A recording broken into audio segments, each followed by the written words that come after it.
I want to now turn to the speech by Haas. This speech is titled The Occupied States of America and offers a direct explanation of the MAGA communist worldview, since the ACP proclaims itself to not only be Marxist, but the one and true authentic. I gave a speech called The Occupied States of America to talk about how America has lost its sovereignty. You will find in my speech a consistent reflection of Marxist-Leninist principles, but that is not the subject matter of my speech. Not every fucking speech you give is an introductory course on Marxism-Leninism. This cartel of bankers, this cartel of monopolists, these weren't just wealthy Americans. These were people who had extensive relationships, blood ties, and even marriages with the British oligarchy, Which is true.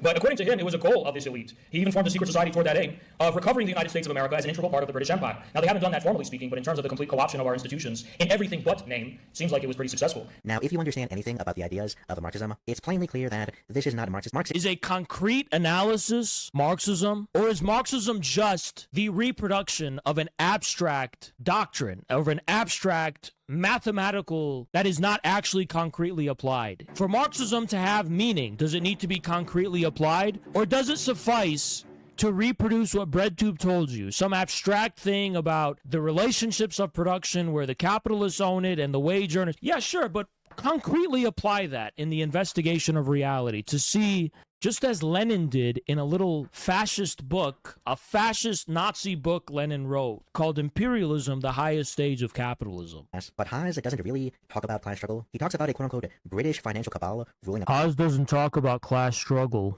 He just talks about the concrete form of a class that rules the country at the expense of other classes. He's just talking about a capitalist financial elite. That's totally not related to class struggle, okay?